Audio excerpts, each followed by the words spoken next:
Music has great power to inspire people. It doesn't matter what type of music you listen to, they all have the same function: create a sense of unity among the people who listen to or participate in it. In this presentation, I will do a deep analysis for three songs, looking at their history and how different musical features in them can contribute to the common feature of music. There are a lot of musical features I'm going to talk about. However, I want to first introduce two concepts because they play an important role for us to understand the difference between the three songs. There are presentational music and participational music. Presentational music means that there is a clear divide between the performers and the audience. It is usually scripted, rehearsed, and tight. On the other hand, participatory music is made by musicians of widely varying skills. Most participants are not real musicians by American standards. The first song, called "You Better Leave Segregation Alone", which is composed of during the Civil Rights Movement. It is performed by the Nashville Quartet, composed of three high school girls from Alabama as well as four senior students. The song actually was a rock and roll song, originally titled "You Better Leave My Little Kitty Alone".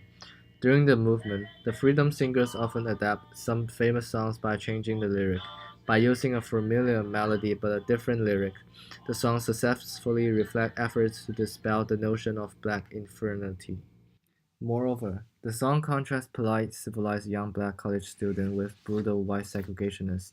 The rewarding sentence, "You better leave segregation alone because they love segregation like a Honda loves a bone", is ironic. It casts Southern white as Canaanites, implying that white segregationists was less civilized than blacks. As you may notice, the song was sung without any instruments. This feature is known as a cappella. A cappella songs are very common in civil rights movement, not only because everyone can learn and the song easily and quickly, but also it can lead people to focus more on the lyric of the song, conveying the theme of song to people more clearly. Additionally, the form of this song is presentational. Presentational song is like telling the audience a story and letting them feel in the same way that the performance feel. This song definitely did a good job on it, because both of the a cappella style and the presentational form, this song successfully unite the black people who were discontent with the segregation. The second song I choose is from the anti-apartheid movement happening in South Africa. From the prefix, we know that this movement is fighting against apartheid, which literally means segregation in Greek. The discriminatory situation in South Africa is only worse than that of in America. This song is called the Freedom Charter, which was performed by the La La Land Cape Town Choir. The whole song was sung with one leading male voice and a group of background singers. So again, it is also a cappella song. The song title Freedom Charter tells a lot about the history.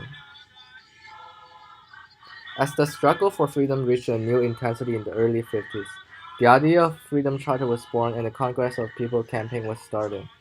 The African National Congress invited the whole South African to record their demands so that they are to produce a common document which would be accepted at the Congress of the People.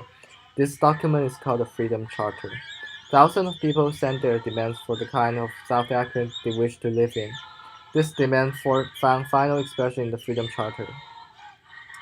Even though I can't understand the language, I can interpret that this song is expressing African people's strong willing to have a bright future. Looking from the musical perspective, this song sounds very powerful and consonant because of all the unique vocal percussion, like the whistling and yelling. And you will only hear this feature in the African songs. This special percussion have a tendency to attract audience and make them also want to join into the rhythm. So this song could also unite the people together. Last but not least, this song is definitely a participatory music because you can clearly hear that there's a group of people singing one phrase first, then the other group sing the other distinct phrase.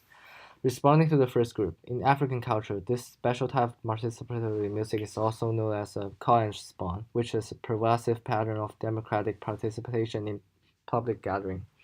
The third song I chose is called Mr. Gula Abala. It was sung by a very different groups of choir during the song festival in Baltic. It is also an a cappella song, which was composed by Emilius Meliganus.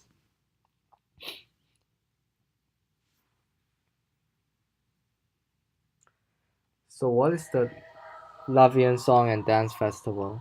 For centuries, foreign domination have threatened Estonia's national and cultural identity, but Estonians refuse to give up their unique culture. Under the Soviet saturation, they established Song Festival as a form of resistance. Eventually, the festival became an integral part of the independence and movement, sometimes known as Singing Revolution. Look back to the music itself. This song is not only precise form, but is in all highly repetitive, which is another essential feature in most music.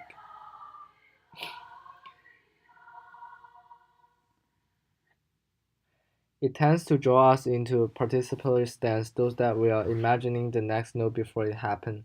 Additionally, it can also make us pay more attention to some of more subtle and artificial aspects of the music. Under this deep listening condition, the audience are very likely to arouse a sense of resonance with the performers. Music both shape and reflect our society. Protesters use to find their voice. It can promote ideas like peace and solidarity. In a world of diverse where values often clash, music has the power to live across the language barriers and unites people of quite different cultural backgrounds. In conclusion, these three songs are come from different parts of the world and different time period.